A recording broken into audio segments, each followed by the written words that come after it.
Salut tout le monde! L'autre fois, j'ai consacré une vidéo pour parler de matériel génétique, chromosomes, mitose et méiose. Cette fois-ci, je vais consacrer cette vidéo pour parler de synthèse des protéines. Pour y faire, notre plan est constitué de première partie dans laquelle je vais parler de molécules d'ADN et deux autres parties dans lesquelles je vais parler de deux étapes principales de la synthèse des protéines qui sont la transcription et la traduction. En fait, comme nous avons déjà vu que la cellule se compose de noyaux et c'est dans le noyau que se trouve le matériel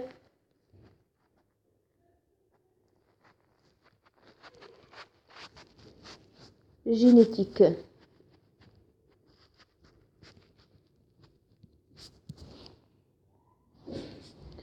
Donc, lorsque la cellule n'est pas en division, le matériel génétique, le support de matériel génétique, c'est les chromatines qui sont sous forme de filaments enchevêtrés et non différenciés.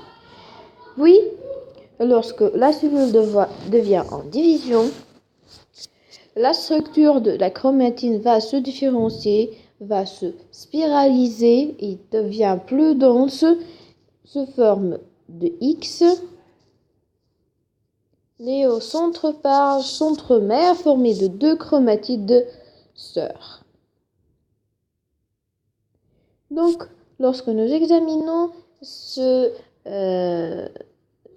chromosome, nous pouvons voir qu'il est formé d'ADN, qui est l'acide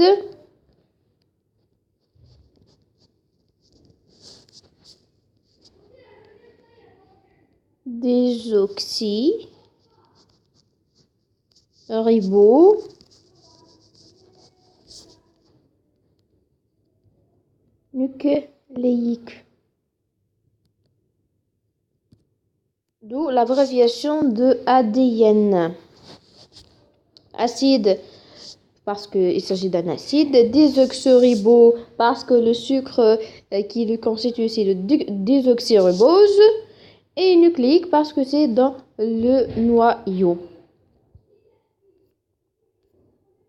Donc, comme nous avons vu que le chromosome se trouve dans le noyau, lorsqu'on examine la structure de chromosome, nous pouvons trouver qu'il est constitué de molécules d'ADN.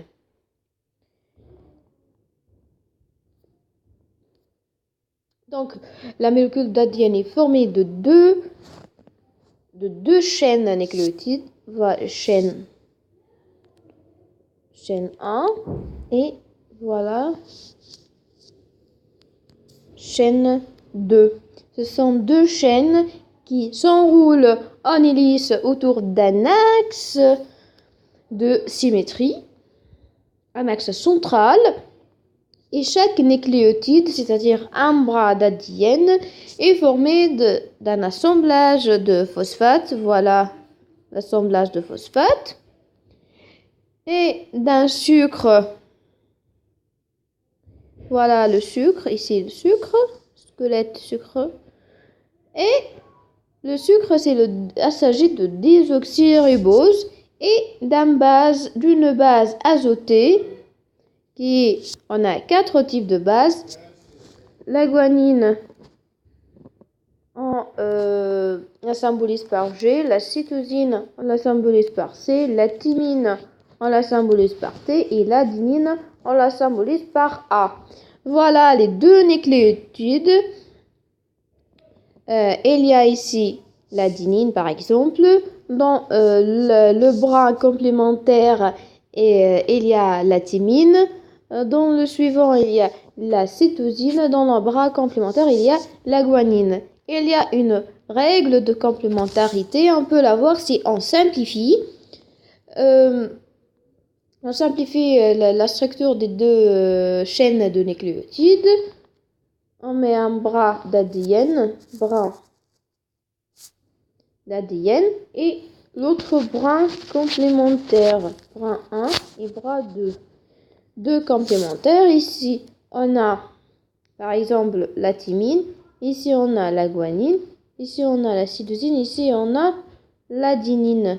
Si nous respectons cette règle, la règle de complémentarité, elle dit que devant la thymine, il y a de l'adenine. Devant la guanine, il y a de la cytosine et vice-versa. Devant la cytosine, il y a de la guanine et devant l'adenine, il y a la thymine.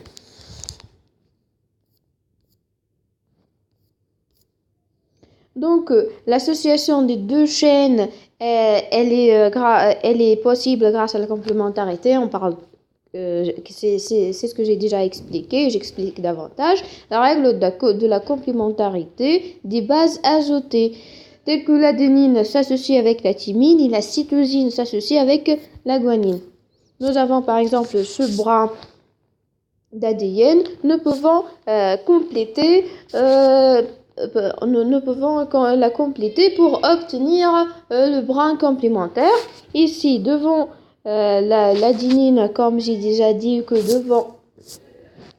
devant l'adenine, on trouve la thymine.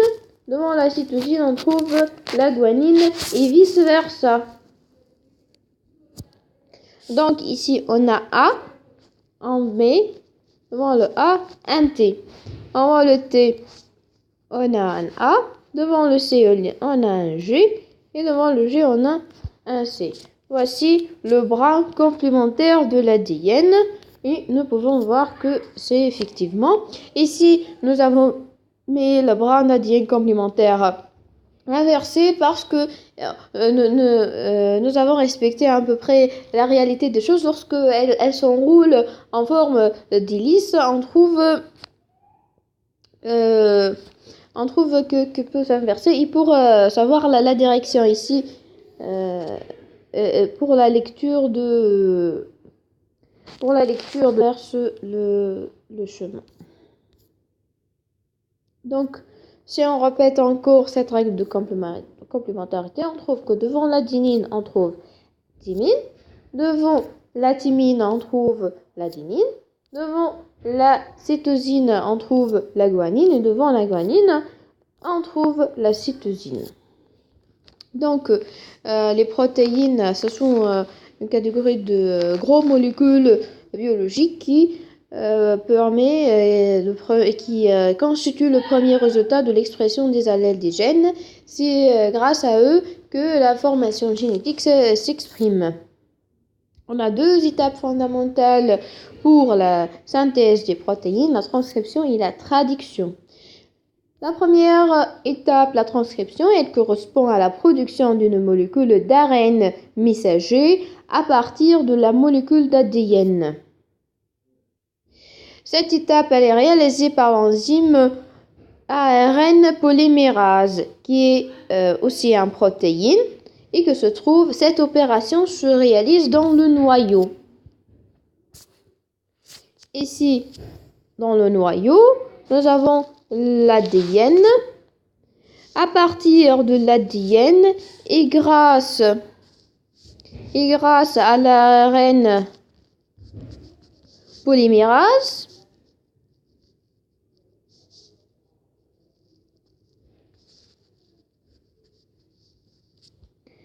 nous allons transcrire un ARN messager.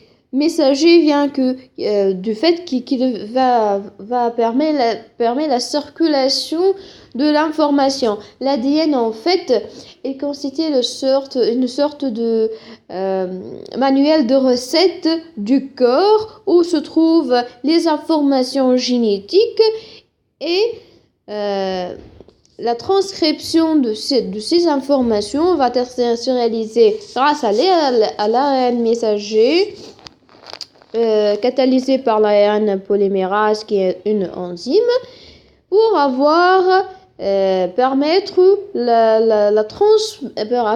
pour jouer le rôle d'un messager et transmettre l'information reçue de l'ADN pour respecter entre guillemets la recette contenue dans l'ADN et pour faire de la même sorte et créer des protéines contenant la même information pour le corps reste toujours dans son harmonie et dans son bon fonctionnement. Donc, la transcription, nous avons un bras d'ADN à transcrire.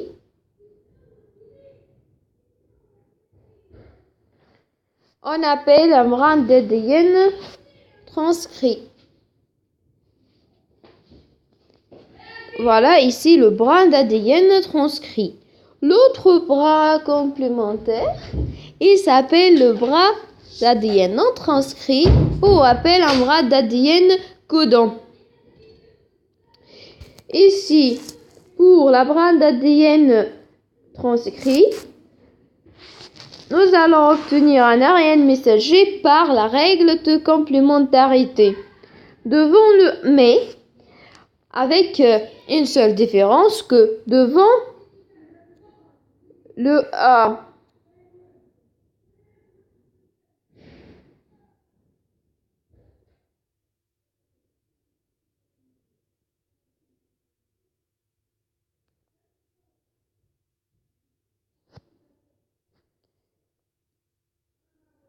nous allons transcrire A en A. Le C va être transcrit en C. Le G va être transcrit en G. Mais le T va être transcrit en U. Ici, pour l'ARN, la différence entre ADN et ARN, que le C dans l'ADN le C dans l'ADN, le T dans l'ADN devient un U.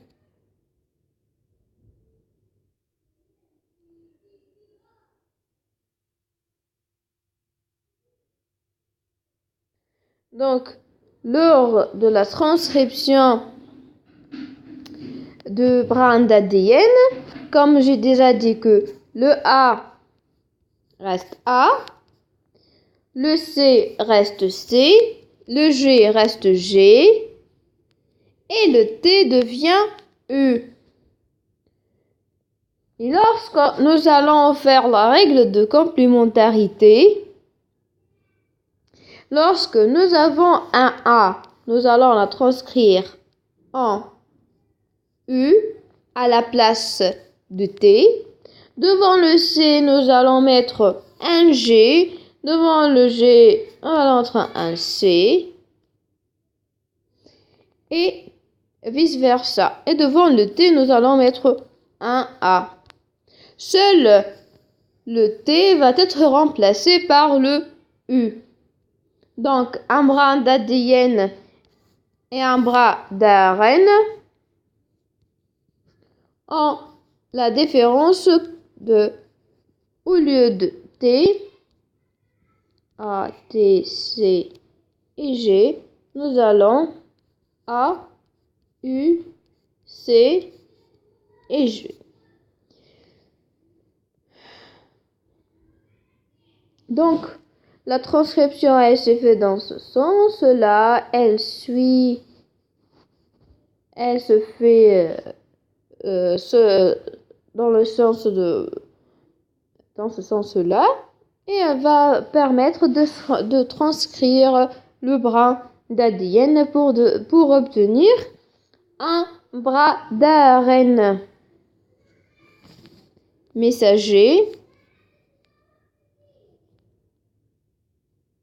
comme suit. Ici, devant le T, on a dit comme A. Devant le A, on a un U. Devant le C, on a un G. Devant le G, on a un C. Devant le C, on a un G. Devant le A, O, C, U, G, U, C et U.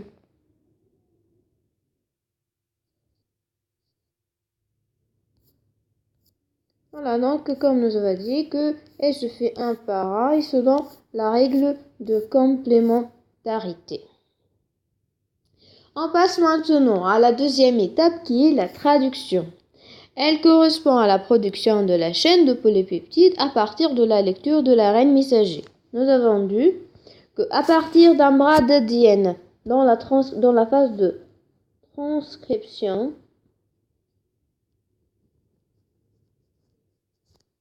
nous avons obtenu d'un bras d'ADN qui est A, C, G, T, C par exemple, nous avons obtenu par la règle de complémentarité un brin d'ARN messager. L'ARN messager, elle est simple brin, contrairement à l'ADN. C'est un autre point de différence entre ADN et ARN. C'est l'ADN, il est double bras et l'ARN, c'est simple bras. Devant le A, on a dit qu'on met un U, car le T est remplacé par le U dans l'ARN. Le T de l'ADN est devenu U dans l'ARN messager. Donc devant le C, on met G, devant le C, G, devant le T, A et devant le C, un autre G. Nous avons obtenu un ARN messager. Et grâce à ce brin d'ARN messager, nous allons faire produire la chaîne de polyseptides par la lecture de l'ARN messager. Cette lecture se fait ainsi que UGG par exemple, par la lecture de ce triplet. Il correspond à un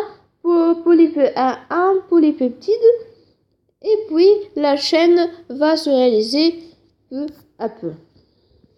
Donc, cette étape, elle est réalisée dans le cytoplasme par les ribosomes qui constituent une entité moléculaire complexe associant l'ARN à des protéines. Donc, on dit que l'ARN,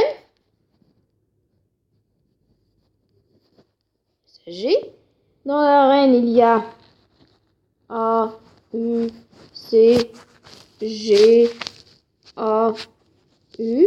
Par exemple, je sais pas la signification de ces triplets. Un ribosome va associer au triplet des bases azotées un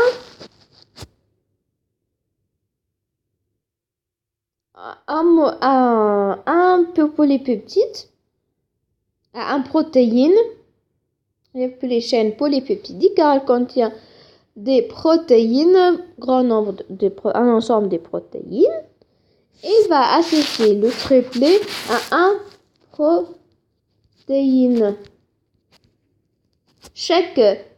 Ceci il appelle un codon. Et chaque codon, elle correspond à une protéine.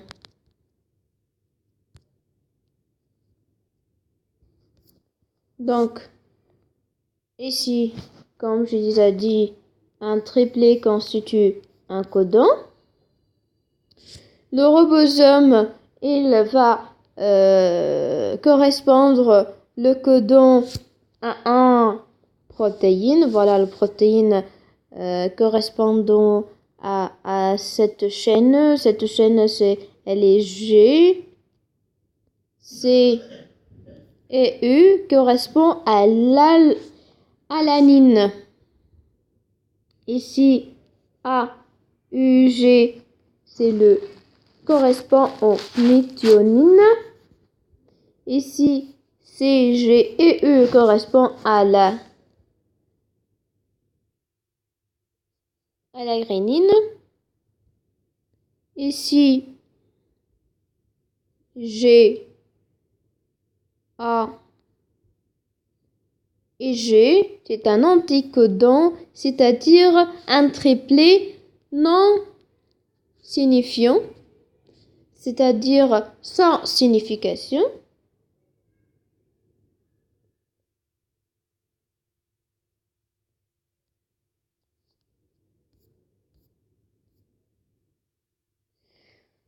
Donc, le ribosome associe un acide aminé à un triplet de nucléotides AUGIC appelé codon.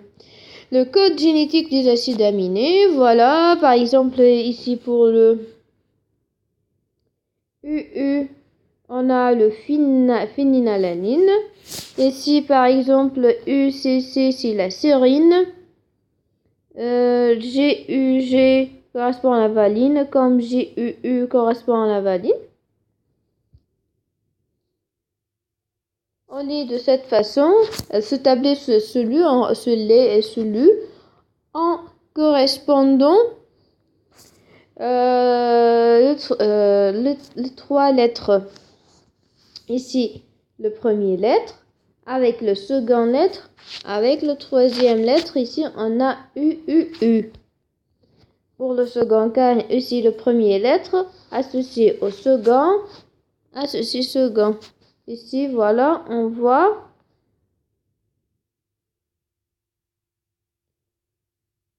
ici, c'est voilà, ici.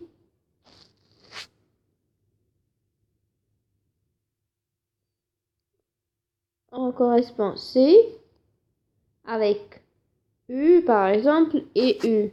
On a C, U, U, puis C avec U, avec C.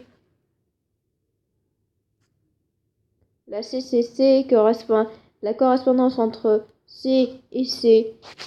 Et C, elle est ici, CCC.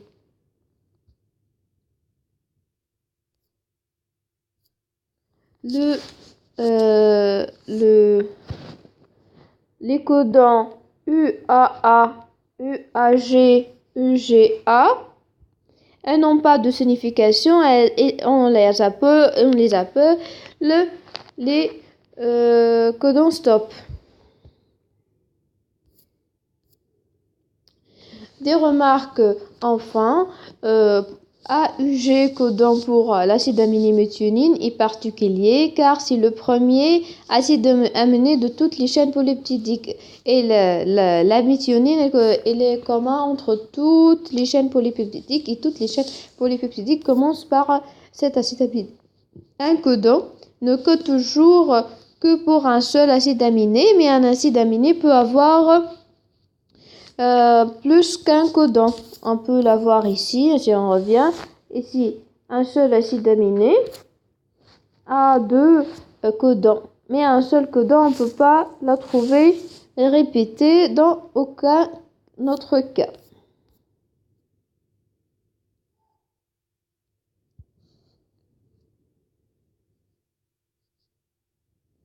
Certains codons ne codent pas pour aucun acide aminé. Ce codon, on les appelle des codons stop. Ils constituaient un signal pour la fin de l'opération de la synthèse de la chaîne polypeptidique. Si la séquence du gène vient être modifiée par une mutation, c'est-à-dire par exemple faute de transcription ou faute au niveau de la traduction, on peut avoir différents cas. Il peut se produire différentes choses. Il peut que rien ne change au niveau de la protéine car le code génétique est redondant, c'est-à-dire parce que, par exemple, si nous avons eu une mutation dans la transcription ou dans la traduction, nous avons obtenu, au lieu d'obtenir C, G, U, C, nous avons G, U, U. Par coïncidence, ce sont deux codons qui codent pour la même acide aminé. C'est un titre d'exemple. Donc, rien ne se produit. Dans d'autres cas, si un acide aminé de la chaîne polypeptidique soit modifié avec des conséquences variables. Donc, si au lieu d'avoir G, U, C, nous avons U, G, U, U. et ne sont pas des codons pour la même acide aminé, la chaîne polypeptidique peut avoir de modifications et ça dépend du lieu de la mutation et l'acide aminé obtenu grâce à cette modification. La conséquence va dépendre de ces deux variabilités. La chaîne polypeptidique, soit elle peut être tronquée car le nouveau codon est un codon stop. Par exemple, si on obtient un codon stop, la chaîne va être stoppée et la protéine ne sera pas fonctionnelle car il n'est pas complété et la synthèse a été stoppée dans un lieu qu'on ne doit pas avoir un stop. Pour résumer, on a dit que au niveau du noyau se trouvent les chromosomes sous forme de X. Ces chromosomes sont formés d'un nombre d'ADN. L'ADN permet la synthèse des protéines grâce à deux étapes. En première étape, il y a transcription d'un bras d'ADN pour obtenir un ARN messager par la règle de complémentarité, avec la seule différence entre ADN et ARN, que l'ADN il est double bras et que avec l'ARN il y a un simple bras et que le T se trouvant dans l'ADN devient un U au niveau de l'ARN messager. Puis, dans un second temps, il se produit la traduction grâce à l'ARN messager qui constitue un conducteur de l'information génétique transcrit à partir du brin d'ADN et grâce au ribosome, la chaîne, cet ARN messager va être traduit en chaîne polypeptidique grâce au ribosome. Il va il va faire correspondre à chaque triplet d'acide de base azoté. Il va correspondre à un acide aminé avec la possibilité d'avoir plus qu'un seul codon pour même acide aminé et jamais avoir deux acides aminés pour un seul codon. Nous avons un codon stop qui est sans signification et qui renseigne sur l'obligation d'arrêter l'opération de traduction. Donc la transcription se réalise dans le noyau et la traduction se fait dans le cytoplasme. Merci pour votre attention. Merci.